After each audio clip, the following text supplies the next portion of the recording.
Yes. Good day. You are welcome to another episode of our lecture on entrepreneur. Today we are going to look at entrepreneurship in terms of product or services, in terms of the business that we are directly into. Now, for every product, for every enterprise, we have what is referred to as a life cycle. Life cycle in terms of the various stages that the product passes through. Many a times it's just like a human being. You come to life, you pass through stages of development, and eventually you fizzle away. But however, in the case of product life cycle, in all these stages, just like human, you can manage all the stages, and at each stage, there are various challenges that you are bound to encounter at each of the stages. Generally, we have about four stages in product life cycle. We have that a stage. The first stage, which is known as the introduction stage. We have the second stage, which is known as the growth stage. We have a saturated stage or maturity stage, and possibly we have a decline stage. By the time we run the graph of sale against time, but however, it's an S-shaped graph. There are some products that they will not pass through the introduction stage. There are some products that the moment they are introduced, they fizzle off. They just transit to decline or death stage.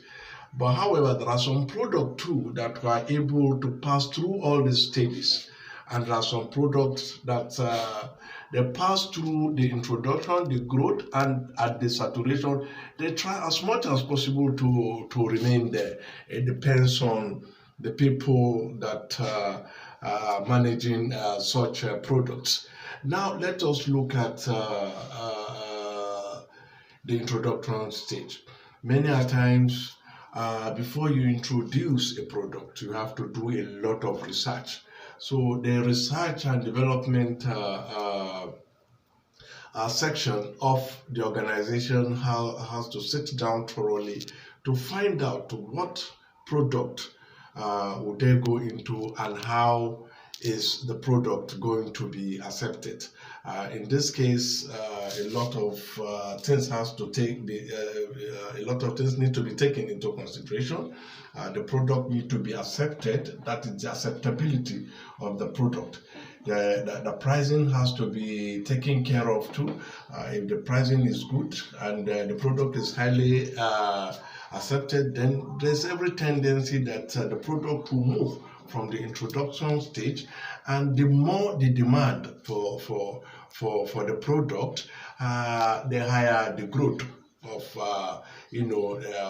marketing, the more the sales grow. So at that stage, you said the product has commenced. After the introduction, it has proceeded to the growth stage. And I told you earlier on there are various challenges.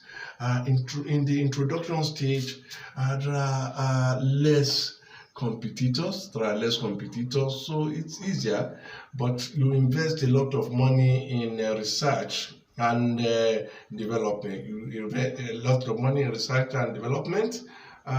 You invest a lot in marketing, in advertising your product. So at this stage, profitability is not much, or it's even zero at this stage. What to do? You keep investing. So by the time you succeeded in introducing your product, the moment it starts growing, of course, it changes. It has moved to another level. At this level, what happened? The profitability, the profit you are getting from your product, marketing your product, has started increasing because of the volume of people that are patronizing that product. Hence, little research and development per se as per launching. But however, you will not allow You will not leave that product just like that. If you want your product to graduate to the next level, you have to look at some factors, some challenges associated with this stage. At this stage, the product has gained recognition. The buyers are just there. The sales are just going. But however, it has a new enemy. What are the enemies at this stage? The competitors. They've started eyeing your product. They've started seeing the beauty because the growth is there, and a lot of customers are growing to appreciate your product. The competitors have started setting in. What do the competitors do? What they are interested in doing is to find a way of competing, of benefiting that profit you are making out of the business. And if you are not careful, they can push you out of the business. So many a times, the competitor, he doesn't come to look at you. He comes to possibly push you out of the business. So you have to struggle. You have to look at your pricing. You have to look at your advertisement this time around. You have to find a way through your research and development unit to find a way of progressing to the maturity stage. When you get to this maturity stage, the saturation stage, this time around, little advertisement, the market is known, and you are a brand name. It is still very, very risky because the competitors are still there. They are still monitoring you. They are still finding a way of removing you out of the business. So at this stage, the profitability, is not as high as the maturity stage, but because at the maturity stage, you can look at the profitability as you can classify it into two, as accelerated profit or decelerated profit. It depends on the level at which the sales are going. But at this saturated stage, the profit is not much. The competition is still there. At this saturated stage, you can maintain this saturated state. At the maturity stage, it can be managed. It can be managed critically. But however, your failure to manage this maturity state leads to what is known as a decline, and possibly your debt that is fizzling out of the market. So these are the various stages of products. But however, it is not as if that the product must pass through all the stages. There are some products that they get to maturity stage and they remain there. We have products like our Coca-Cola. Coca-Cola has been around for a very long time, and they have succeeded in maintaining their existence.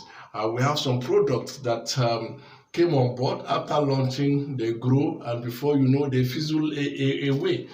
We have so many of them. It's just that we don't want to use this platform to start naming them, but then they are there. There are products we see some couple of years back. They were in vogue, and right now those products have fizzled out of the market. So in my next lecture, we intend to take some of these products, we look at them, and at the same time we intend to identify some of the reasons why some of this product couldn't proceed to the next stage of development. So while we are appealing to you to subscribe for more of this quality lecture, we want you to stay on and stay tuned to our channel, which is Adamu Salahuddin YouTube, for more updates. Thank you for listening.